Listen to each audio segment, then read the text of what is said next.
الحمد لله رب العالمين والصلاة والسلام على سيد المرسلين والعاقبة للمتقين أما بعد. Number 1. Islamic history. Allah's punishment to the Thamud. When the camel emerged from the mountain by the request of the Thamud, Hazrat Salih alayhi salam told the people not to cause any harm to Allah's camel, otherwise they would be afflicted by a severe punishment. However, the stubborn nation failed to heed the warning and secretly killed the camel. When Hazrat Salih alayhi salam learned about this, he told them that they now had only 3 days respite before Allah's punishment came to them.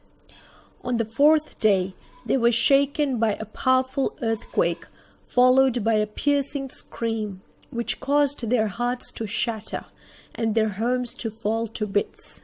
However, Allah rescued Hazrat Salih alayhi salam and those who believed in him. They then left and proceeded to Palestine. Number 2. Allah's power, protection of every morsel of food. When we take up any morsel of food to eat, our fingers first test the temperature, after which it passes by the eyes, which see whether it has anything harmful on it. It then passes by the nose, which smells whether it has gone bad. When it enters the mouth, the tongue again tests the temperature and again tastes whether it has gone bad. It is after all these tests that the morsel proceeds to the belly in a sound state. All of this protection has been arranged by Allah. Number 3. A farḍ. It is farḍ for women to keep themselves concealed. Just as Allah has made certain matters farḍ obligatory for men, He has also made some farḍ for women. Amongst these is that she conceals herself from strange men.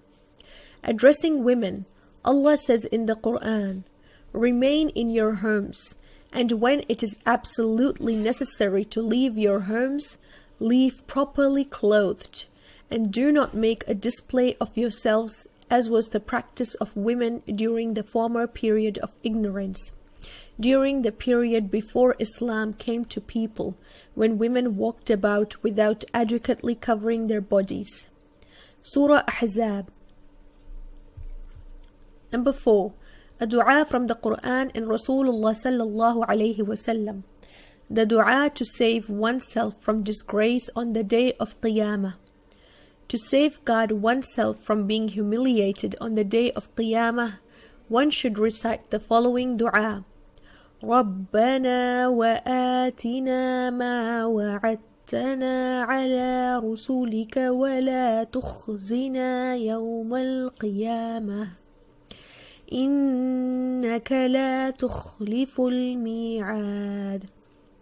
Translation: Our Rabb, grant us what mercy and rewards you have promised us through your Rusul, and do not disgrace us on the day of judgment. Verily, you do not break your promise.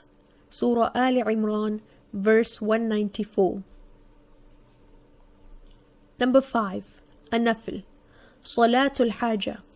It was the practice of Rasulullah sallallahu alayhi wasallam that whenever he was worried about something or was faced with some important matter, he performed salah to have the matter resolved. Ibn Majah 1384 from Hazrat Abu Hurairah radiyallahu anhu. Number 6. A sin. Kufr and shirk both lead to Jahannam. Allah says in the Quran, Allah has definitely forbidden Jannah for the one who attributes a partner to Allah, commits shirk, and his abode shall be the fire of Jahannam.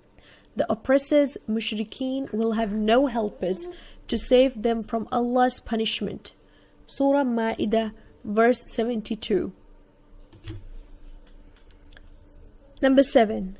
This world. The consequences of making this world your objective. Allah says in the Quran, "Whoever desires the life of this world and its splendor, without a concern for the Akhirah which they do not believe in, We shall grant them the full rewards for their good deeds in this very world, and they will not be wronged. They will not be given less than they deserve.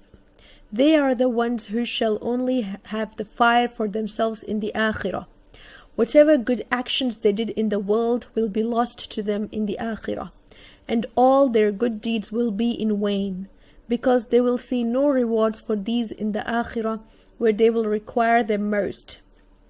This is because they acted only for worldly objectives. Surah Hud, verses 15 to 16. Number 8. The Akhirah, a scene of the day of Qiyamah. Rasulullah sallallahu alayhi wasallam said, I swear by the being who controls my life, if you knew what I know about the scenes of the Akhirah, you would laugh less and weep more. Bukhari 6421 from Hazrat Anas radiallahu anhu. Number 9. Cures from the Quran and Rasulullah sallallahu alayhi wasallam. Using vinegar to treat phlegm. Rasulullah sallallahu alayhi wasallam said, vinegar makes an excellent gravy.